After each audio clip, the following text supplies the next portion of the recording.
오늘 제가 들려드릴 이야기의 중심에는 정태준 씨라는 한 분이 있습니다. 태준 씨는 젊은 시절부터 말수가 적었습니다. 번거로운 감정을 드러내지 않는 게 남자다운 거라 생각했던 그 세대의 사람이었죠. 자신의 기쁨도 슬픔도 꼭 필요할 때만 조용히 꺼내곤 했습니다. 대신 태준 씨는 늘 뒤에서 가족을 받쳐주는 사람이었습니다. 아내가 다칠까봐 먼저 계단을 내려가고 아들이 시험 볼 때 밤새 불을 켜두고 손주들이 무서워할까봐 먼저 어두운 방을 밝혔습니다. 공무원으로 30년 넘게 근무하며 성실함 하나로 살아왔습니다. 처음 월급 받던 날부터 퇴직하는 날까지 한 번도 월급날이 자신의 것이 아니라고 생각해 본 적이 없었죠. 아내를 위해, 아들을 위해, 손주들을 위해 자신의 몫을 내려놓는 것이 당연했습니다. 그렇게 살다가 아내가 먼저 세상을 떠났습니다. 50년을 함께한 사람이었죠. 그 후 태준 씨는 아들 민수와 며느리 서연과 함께 살게 됩니다. 며느리 서연은 프리랜서로 일하고 있었습니다. 늘 바쁘다고 했습니다. 그래서인지 집안일에는 유독 예민했죠. 음식 냄새, 세탁기 돌리는 시간, 욕실 청소까지 모든 게 신경 쓰였나 봅니다. 아들 민수는 회사 일에 치여 있었습니다. 상사의 눈치, 후배들의 미안함, 끝나지 않는 야근. 그 와중에 아버지의 마음을 살필 여유는 어디에도 없었습니다. 겉보기엔 큰 문제 없어 보였습니다. 아들도 있고 며느리도 있고 함께 밥도 먹으니까요. 하지만 태준 씨는 점점 무언가가 이상함을 느끼고 있었습니다. 아침에 거실에 앉아 있으면 며느리의 눈빛이 불편해 보였고 아들이 자기 얘기를 할 때 대꾸하는 것도 형식적으로 느껴졌습니다. 집안에서 자신의 자리가 사라지고 있었습니다. 밥상에는 자신을 위한 반찬이 줄어들었고 거실 소파에 앉으면 아버지, 그 자리 좀. 이라는 말이 늘어났습니다. TV 리모컨도 에어컨 온도도 심지어 창문을 여는 것까지도 자신의 마음대로가 아니었습니다. 아버지, 밖에 자주 나가시면 위험하지 않으세요? 아버님, 요즘 혼자 계시면 외로우시지 않아요? 처음엔 걱정해주는 말처럼 들렸습니다. 하지만 태준 씨는 알고 있었습니다. 그건 걱정이 아니라 자신을 조용히 옭아매는 부드러운 압박이었습니다. 50년을 참고 살아온 태준 씨는 이제 자신이 짐이 되어가는 것을 느꼈습니다. 갈등은 정말 사소한 한마디에서 시작됐습니다. 어느 평범한 저녁 식탁에 밥이 한참 나오고 나서였습니다. 며느리 서연이 밥을 담으면서 조용히 물었습니다. 아버님, 요즘 병원비도 많이 들잖아요. 앞으로를 좀 준비해야 하지 않을까요? 처음엔 그냥 노후 대비를 이야기하는 것처럼 들렸습니다. 나이든 아버지를 걱정하는 며느리의 당연한 말씀이라고 생각했죠. 태준 씨는 그렇지라고만 대답했습니다. 하지만 그게 끝이 아니었습니다. 며칠이 지나갔습니다. 그러자 서연의 말들이 조금씩 달라지기 시작했습니다. 아버님, 혹시 예금 통장들 정리를 생각해 보신 적 있으세요? 시어머님 때문에 남은 거 얼마나 되세요? 요즘 요양시설도 좋다고 하던데 미리 알아보는 게 좋지 않을까요? 처음엔 하나하나가 구체적인 조언처럼 들렸습니다. 다정한 며느리가 시아버지를 위해 조언해주는 것 같았죠. 하지만 그 말들이 자주 그리고 계속 반복되자 태준 씨의 마음은 조금씩 무거워지기 시작했습니다. 재산 관리, 생활비 부담, 간병 책임. 이 세 가지가 며느리의 입에서 나올 때마다 태준 씨는 자신이 전에 없던 문제가 되어가는 것을 느꼈습니다. 그리고 그날이 왔습니다. 태준 씨는 저녁에 부엌에 물을 마시러 갔습니다. 며느리 서연이 누군가와 전화를 하고 있었습니다. 친정어머니와의 통화였죠. 태준 씨가 나타나려던 순간 서연의 목소리가 들렸습니다. 엄마, 솔직히 말해. 시아버지 모시는 거 쉽지 않아. 태준 씨는 그대로 멈췄습니다. 움직일 수도 나타날 수도 없었습니다. 응, 맞아. 성격도 그렇고 맨날 뭘 하시는지도 모르고. 우리 노후도 불안한데 이제 시아버지까지 봐야 하니까. 그 말이 끝나자 서연이 한숨을 쉬었습니다. 요양시설이 가장 현실적일 것 같아. 아들도 내가 봐야 하고 남편 일도 봐야 하고.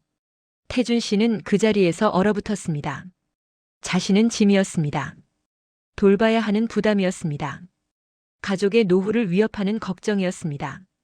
30년을 공무원으로 일하며 자신의 모든 것을 가족을 위해 내려놓았던 그 모든 세월이 그 순간 무의미해 보였습니다. 태준 씨는 조용히 발걸음을 돌렸습니다. 부엌으로 나가지 않았습니다. 자신의 방으로 돌아갔습니다. 그 밤 방에 불을 끄고 누워있는 동안 태준 씨는 생각했습니다. 내가 정말 짐일까? 50년을 함께한 아내도 남았고 아들도 있는데 나는 여기서 뭐가 되는 거지? 그 질문이 자신의 가슴 한구석에 깊이 박혔습니다. 조용했지만 결코 약하지 않은 절망감이었습니다. 많은 분들이 이 상황을 알고 계실 겁니다. 자식들의 경제적 어려움을 알면서도 자신이 그 어려움의 원인이 되지 않기를 바라는 마음. 그리고 그 바람이 자꾸만 자신을 작게 만드는 그 마음 말입니다. 태준 씨는 그 밤 처음으로 깨달았습니다. 침묵만으로는 부족하다. 그로부터 며칠이 지났습니다. 태준 씨는 그 며칠간 며느리의 눈치를 살피며 지냈습니다. 밥을 먹을 때도 TV를 볼 때도 거실에 앉아 있을 때도 마치 자신이 여기 있어도 되는지 없어도 되는지를 계속 확인하고 있었던 것입니다. 그러던 어느 저녁 그 말이 나왔습니다. 식탁에 밥이 올라온 후였습니다. 며느리 서연이 자연스럽게 너무나 태연하게 말했습니다. 아버님, 요즘 실버타운 같은 데도 정말 좋더라고요. 자율적이고 프로그램도 많고. 거기 계시면 저희도 서로 편하고요. 서로 편하다. 그 말입니다. 그 6글자가 태준 씨의 가슴을 관통했습니다. 가슴이 철렁 내려앉는 기분이었죠. 마치 자신이 가족의 짐이라는 것을 직접 말해달라고 기다리고 있었는데 드디어 들었다는 그런 느낌이었습니다. 편하다. 그건 좋다는 뜻이 아니었습니다. 그건 필요 없다는 뜻이었습니다. 당신이 여기 없는 게 우리가 더 편하다는 그런 의미였습니다. 태준 씨는 수저를 내려놨습니다. 밥이 더 이상 목을 넘어가지 않았습니다. 그때 아들 민수가 입을 열었습니다. 엄마, 뭔 소리야? 아직 아버지 정정하시잖아. 형식적인 반박이었습니다. 마치 그게 아버지를 지켜주는 말인 줄 알고 하는, 하지만 아무 확신도 없는 그런 말이었죠. 그 한마디 뒤에 아들은 다시 밥을 집어먹었습니다. 더 이상 아버지를 위해 입을 열지 않았습니다. 태준 씨는 그것을 알았습니다. 아들의 말은 변명일 뿐 아들 자신도 같은 마음인 것을. 아들도 아버지가 자신의 인생에 방해가 된다고 생각하는 것을. 그저 어머니 앞에서 사회적으로 아버지를 버린다는 게 그려 보일까봐 형식적으로 한 말일 뿐이라는 것을.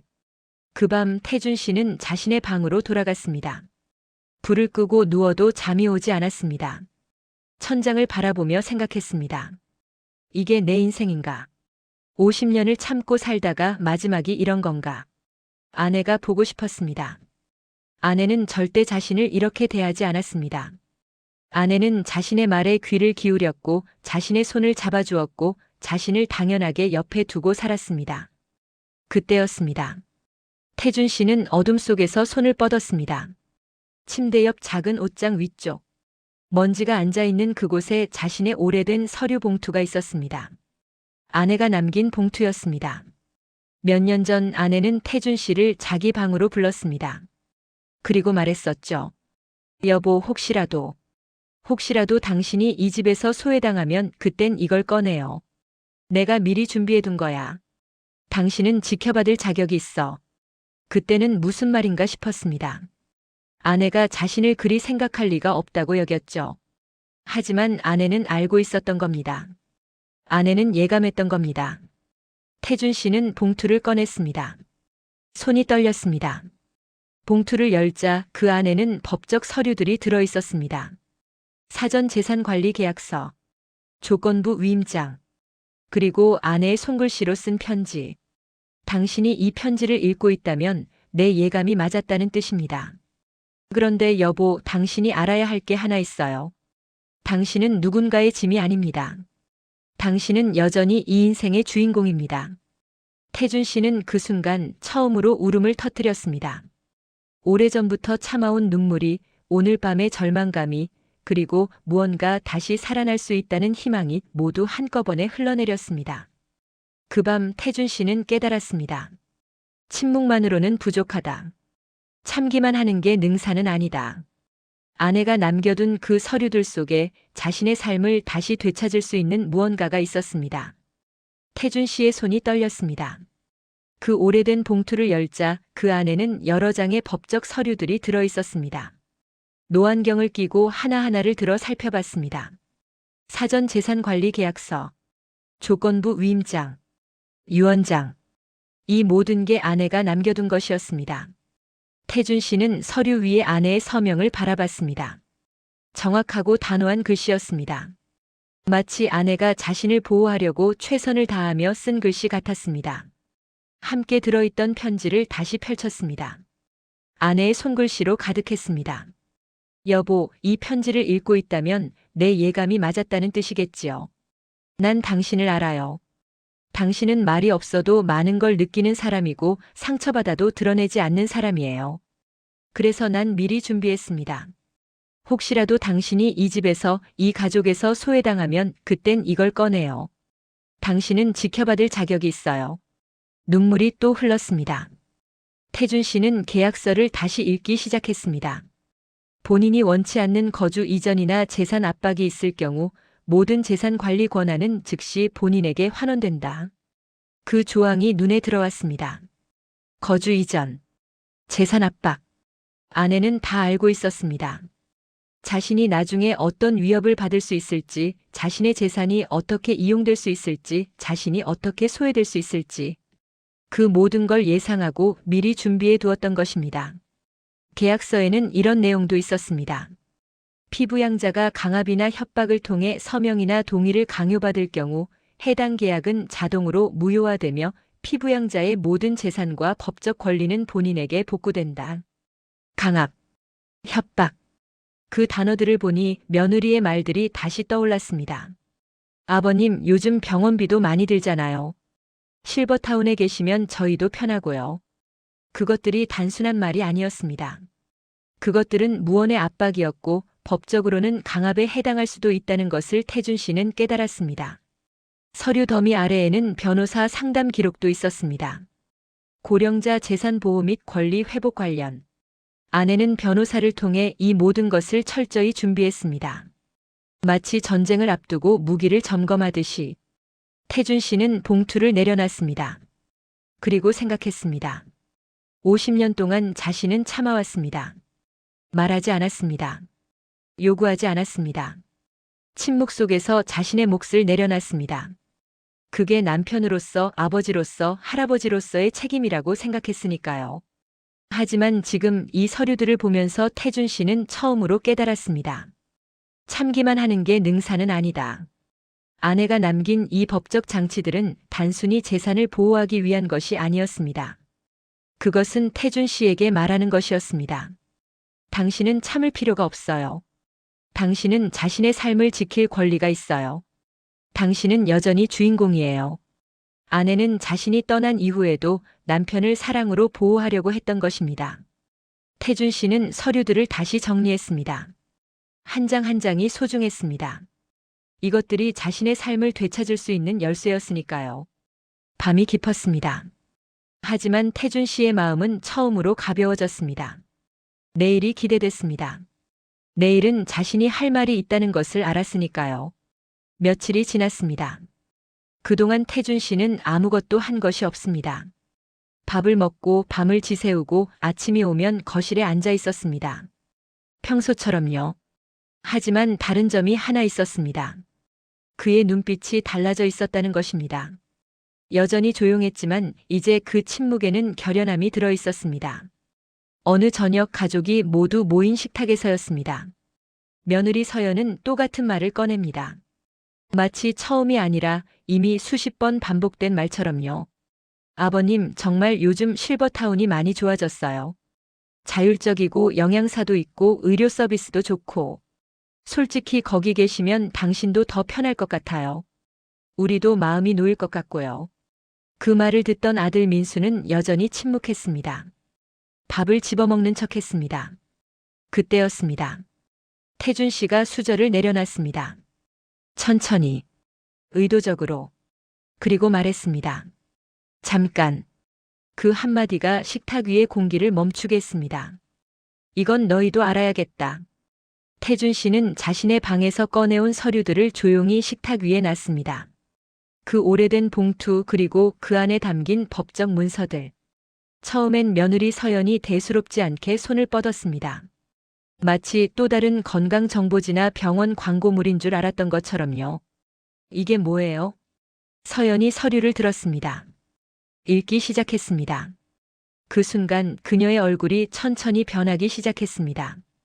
밝던 표정이 어두워졌습니다. 호기심이 불안으로 바뀌었습니다. 한 줄 한 줄을 읽어 내려갈수록 그녀의 얼굴은 점점 더 굳어갔습니다. 사전재산관리 계약서, 조건부 위임장, 본인이 원치 않는 거주 이전이나 재산 압박이 있을 경우. 서연의 손가락이 멈췄습니다. 그 줄을 다시 읽었습니다. 모든 재산 관리 권한은 즉시 본인에게 환원된다. 서연의 얼굴은 창백해졌습니다. 이게 무슨 말이에요? 그녀의 목소리에는 초조함이 들어 있었습니다. 태준 씨는 밥을 한 숟가락 떠서 입에 넣었습니다. 천천히 씹었습니다. 그리고 낮지만 명확한 목소리로 말했습니다. 난 내 재산을 포기한 적도 내 삶을 맡긴 적도 없다. 그 말이 식탁을 지배했습니다. 아들 민수는 밥을 멈추고 아버지를 바라봤습니다. 처음으로 아버지의 눈을 직시했습니다. 그리고 거기서 자신이 본 것은 약해 보이던 노인이 아니었습니다. 그것은 50년을 참아온 남자가 마침내 입을 연 순간이었습니다. 서연은 서류를 다시 들었습니다. 떨리는 손으로요. 아버님, 이건 언제? 상관없다. 태준 씨의 대답이 빨랐습니다. 중요한 건 지금이다. 지금 내가 원치 않는 거주 이전 얘기를 꺼내고 있다는 거고, 지금 내가 재산 압박을 받고 있다는 거다. 서연의 얼굴이 더 창백해졌습니다. 아, 아니에요. 아버님, 우리가 그런 뜻이. 알고 있다. 태준 씨가 다시 밥을 집었습니다. 넌 우리 노후가 불안해서라고 생각할 거다. 아들도 그렇게 생각하겠지. 그런데 말이다. 태준 씨가 서연을 바라봤습니다. 가족이라면 계산보다 존중이 먼저다. 그리고 존중 없는 가족은 그냥 같은 지붕 아래 사는 타인일 뿐이다. 식탁이 조용해졌습니다. 아들 민수는 고개를 숙였습니다. 며느리 서연은 서류를 내려놨습니다. 그 손이 떨리고 있었습니다. 아버님, 죄송해요. 하지만 태준 씨는 이미 밥상을 치우고 일어서고 있었습니다. 됐다. 난 이제 자려고 한다. 방으로 돌아가는 그의 뒷모습은 처음으로 곧게 펴 있었습니다. 마치 수십 년간 구부러진 어깨를 다시 펼친 것처럼요. 그 밤 태준 씨는 처음으로 편한 마음으로 잠을 잤습니다. 자신이 여기서 주인이라는 것을 상기시킨 후에요. 다음 날 아침 집의 분위기는 완전히 달라져 있었습니다. 침묵이 있었습니다. 하지만 전과는 다른 침묵이었습니다. 그것은 소외의 침묵이 아니라 성찰의 침묵이었습니다. 태준 씨는 거실 소파에 앉아 신문을 펼쳤습니다. 평소처럼. 하지만 그의 뒷모습은 더 이상 작지 않았습니다. 그때 며느리 서연이 천천히 거실로 들어왔습니다. 그녀의 얼굴은 밤새 울었다는 것을 알 수 있었습니다. 눈이 부었고 얼굴이 창백했습니다. 그녀는 태준 씨 앞에 무릎을 꿇었습니다. 진짜 무릎을 꿇었습니다. 아버님. 그 목소리가 떨렸습니다. 솔직히 무서웠어요. 태준 씨는 신문을 천천히 내려놨습니다. 서연이 계속했습니다. 우리 노후가 불안했어요. 남편 월급도 많지 않고 앞으로 우리가 어떻게 살지 몰라서. 그래서 그런 마음이 나왔던 거예요. 아버님을 짐이라고 본 게 아니라 우리가 살기 위해서. 그녀는 울음을 터뜨렸습니다. 제가 잘못했습니다. 정말 죄송합니다. 태준 씨는 아무 말도 하지 않았습니다. 다만 그녀를 바라봤습니다. 얼마 후 아들 민수도 들어왔습니다. 아들은 아버지 앞에서 고개를 깊게 숙였습니다. 아버지, 제가 방관했습니다. 어머니 떠나신 후로 제가 정말 무책임했어요. 아버지를 보호해야 할 아들이 오히려 외면했습니다. 죄송합니다. 아들의 목소리도 떨렸습니다. 50년을 함께 산 부인을 떠나보낸 아버지. 그 아버지가 혼자라고 느껴야 했던 그 시간들. 아들은 그제야 그걸 깨달았습니다. 태준 씨는 한숨을 쉬었습니다. 그리고 말했습니다. 일어나라. 둘 다 고개를 들었습니다. 태준 씨는 화난 사람처럼 보이지 않았습니다. 오히려 피곤해 보였습니다. 하지만 동시에 명확해 보였습니다. 난 너희를 미워하지 않는다. 그리고 너희가 두렵다고 느낀 것도 이해한다. 그가 조용히 말했습니다. 하지만 너희가 알아야 할 게 하나 있다. 태준 씨가 앞을 봤습니다. 가족이라도 존중이 없으면 그건 단순한 함께 사는 관계일 뿐이다. 같은 피를 나눴다고 해서 자동으로 가족이 되는 건 아니다. 가족이 되려면 서로를 인간으로서 존중해야 한다. 이 말은 강했습니다. 하지만 분노가 없었습니다. 그것은 진실이었습니다. 내가 너희에게 요구하는 건 많지 않다. 돈도 아니고 특별한 것도 아니다. 난 단지 이 집에서 가족이 아닌 낯선 사람처럼 대해지지 않기를 원했다. 그게 다였다. 태준 씨가 딸을 바라봤습니다. 너는 미안하다고 했다. 아들도 방관했다고 했다. 그럼 이제 진짜 생각해봐라. 너희가 나를 어떻게 대해야 이게 다시는 반복되지 않을까를. 서연이 고개를 들었습니다. 아버님, 다시는 그런 말을 하지 않겠습니다. 존중하겠습니다. 아들도 따라했습니다. 아버지, 제가 더 관심 가지겠습니다. 태준 씨는 고개를 끄덕였습니다. 됐다. 그럼 이제 우리는 새로 시작하자. 진짜 가족으로. 그 말이 끝나자 며느리는 또 울음을 터뜨렸습니다. 하지만 이번에는 죄책감의 눈물이 아니었습니다. 그것은 마침내 용서받았다는 눈물이었습니다. 태준 씨는 일어섰습니다. 자, 이제 밥을 먹자. 아침은 중요하다. 그의 목소리에는 따뜻함이 돌아와 있었습니다. 그날부터 집안에 뭔가 달라진 게 있었습니다. 며느리는 밥을 담을 때 태준 씨를 물어봤습니다. 아버님, 이 반찬 좋으세요? 아들은 퇴근 후 아버지 방을 찾아갔습니다. 아버지, 어제는 뭐 하셨어요? 그리고 태준 씨는 이제 그 말들을 들을 때 자신이 여기 있어도 된다는 것을 느낄 수 있었습니다. 부재가 아니라 존재로. 화해가 된 이후 태준 씨의 삶에는 새로운 변화가 생겼습니다. 어느 날 오후 거실 소파에 앉아있던 태준 씨가 노트북을 펼쳤습니다. 평소엔 하지 않던 행동이었습니다. 아버님, 뭐 하세요? 며느리 서연이 물었습니다. 요양시설 좀 알아보는 중이야. 그 말을 들은 서연의 얼굴이 굳었습니다. 아버님? 혹시? 하지만 태준 씨가 고개를 저었습니다. 아니다. 너희가 내쫓는 거 아니고 난 그냥 내가 원하는 대로 준비해 보려고 한다. 태준 씨는 화면을 가리켰습니다. 이 시설 봐. 여기는 프로그램도 많고 건강검진도 자주 하고 뭐 꽤 괜찮은 것 같더라. 서연은 옆에 앉았습니다. 근데 아버님 집에 있어도 되는데. 알아. 그래서 나도 아직 여기 있는 거고. 하지만 앞으로를 생각해야 하지 않나? 태준 씨가 침착하게 말했습니다. 언제까지나 아들에게 의지할 순 없지. 혹시 모를 상황도 있고. 그럼 미리 준비하는 게 맞지. 그 말을 듣는 서연의 표정이 조금씩 달라졌습니다. 그래서 내가 스스로 알아보는 거야. 누구한테 떠밀려서가 아니라 내 미래를 내가 준비하는 것. 며칠이 지났습니다. 태준 씨는 계속해서 여러 시설을 둘러봤습니다. 아들이 함께하기도 했고 혼자 가기도 했습니다. 그는 각 시설마다 꼼꼼히 살펴봤습니다. 어디가 자신의 취향에 맞을지, 어디가 더 활동적인 환경인지를. 그는 과거처럼 수동적으로 결정받는 사람이 아니었습니다. 이제 그는 자신의 인생의 주인이었습니다.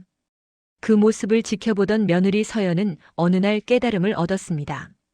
그것은 시설을 둘러보는 태준 씨의 뒷모습을 볼 때였습니다. 곧게 펴진 어깨, 또렷한 눈빛, 스스로 결정을 내리는 당당한 모습. 아, 이분은 보호 대상이 아니구나. 서연은 생각했습니다. 이분은 여전히 자신의 삶의 주인공이야. 그 깨달음이 서연의 마음을 바꿨습니다. 더 이상 시아버지를 봐야 할 사람, 짐이 될 수 있는 사람으로 보지 않았습니다. 대신 그녀는 이제 태준 씨를 존경했습니다. 78세의 나이에도 자신의 미래를 스스로 준비하는 그의 모습에 몇 개월이 지났습니다. 태준 씨는 여전히 아들 내외와 함께 살고 있었습니다. 노후 시설을 알아보긴 했지만 아직 들어갈 필요는 없다고 생각했으니까요. 하지만 이제 달라진 것이 있었습니다. 집안의 분위기가 완전히 바뀌었습니다. 더 이상 누구도 그를 함부로 대하지 않았습니다. 그것은 두려워서가 아니었습니다. 존중해서였습니다. 아침에 밥상이 나올 때 며느리는 아버님, 이거 좋아하시죠? 라고 물었습니다. 퇴근 후 아들은 아버지, 오늘 어땠어요? 라고 물었습니다. 그리고 태준 씨는 이제 그 말들을 들을 때 자신이 여기 있어도 된다는 것이 아니라 자신이 여기 필요하다는 것을 느꼈습니다. 어느 저녁 태준 씨는 거실에 앉아 있었습니다. 아들이 옆에 앉았습니다. 아버지, 시설 다 알아보셨어요? 대략은. 그런데 아직은 여기가 좋더라. 너희랑 있는 게. 아들이 옆에서 소리내어 웃었습니다. 그래요. 아버지, 여기 있어 주세요. 그 한마디가 태준 씨의 가슴을 채웠습니다. 그는 생각했습니다. 이게 가족이구나. 강압도 없고 계산도 없고 그저 서로를 필요로 하고 존중하는. 그 밤 태준 씨는 평온하게 잠을 잤습니다. 자신이 이 집의 주인이자 동시에 이 가족의 소중한 일원이라는 것을 알면서요. 며느리가 친정 어머니와 통화할 때 이렇게 말했습니다. 응, 엄마. 시아버지 정말 멋있으신 분이야. 78세인데 자기 인생 스스로 챙기시고. 우리도 배울 게 많아. 그 말 속에는 과거의 불안함도 계산도 짐이라는 생각도 없었습니다. 대신 그곳에는 존경과 사랑이 있었습니다. 오늘도 태준 씨는 집에 있습니다. 누가 강요해서가 아니라 자신의 선택으로요. 그리고 그 선택이 그에게는 가장 큰 자유였습니다. 오늘 태준 씨의 이야기 어떠셨나요? 혹시 이 이야기가 낯설지 않으셨다면 그건 우리 모두가 이 가정의 한 부분이 될 수 있기 때문입니다. 누군가는 태준 씨처럼 소외당하는 부모일 수도 있고 누군가는 서연처럼 불안해하는 자식일 수도 있습니다. 하지만 중요한 건 이겁니다. 가족이라도 존중이 없으면 그것은 단순히 같은 지붕 아래 사는 타인일 뿐입니다. 밥을 함께 먹고 같은 이름을 가지고 있어도 마음이 통하지 않으면 그것은 가족이 아닙니다. 그리고 침묵이 길어지면 결국 폭발로 돌아옵니다. 태준 씨가 서류를 내밀지 않았다면 그 집의 관계는 계속 악화되었을 겁니다. 하지만 그가 용기 내어 자신의 목소리를 높였을 때 가족은 비로소 깨달을 수 있었습니다. 그들이 잃어가고 있었던 것이 무엇인지를. 여러분은 어떠신가요? 혹시 지금 이 순간에도 태준 씨처럼 조용히 소외당하고 있는 건 아닐까요? 아니면 서연처럼 경제적 불안 때문에 가족을 짐으로 보고 있는 건 아닐까요? 만약 그렇다면 오늘 이 이야기가 여러분 가정의 관계를 다시 돌아보는 작은 계기가 되길 바랍니다. 가족과 대화하세요. 침묵 속에 감정을 두지 마세요. 상대방을 존중하세요. 돈보다 중요한 것들이 이 세상에는 많습니다. 그리고 그 가장 큰 것이 바로 가족입니다. 우리 모두는 누군가의 부모이고 누군가의 자식입니다. 그리고 그 관계 속에서 가장 필요한 것은 돈이 아니라 서로를 인간으로서 존중하는 마음입니다. 오늘의 이야기가 여러분의 가정에 작은 변화를 가져오길 바랍니다. 혹시 이 이야기가 도움이 되셨거나 공감이 되셨다면 아래 좋아요 버튼을 눌러주세요. 여러분의 공감이 저희가 더 좋은 이야기를 만드는 힘이 됩니다. 그리고 구독도 부탁드립니다. 마음쉼터 라디오에서는 매주 여러분의 마음을 어루만져 줄 수 있는 이야기들을 준비하고 있습니다. 혼자라고 느껴지는 순간, 가족과의 관계가 힘들 때 언제든 저희 채널을 찾아주세요. 당신은 혼자가 아닙니다. 그것을 기억하셨으면 좋겠습니다. 다음에 또 다른 이야기로 뵙겠습니다. 감사합니다.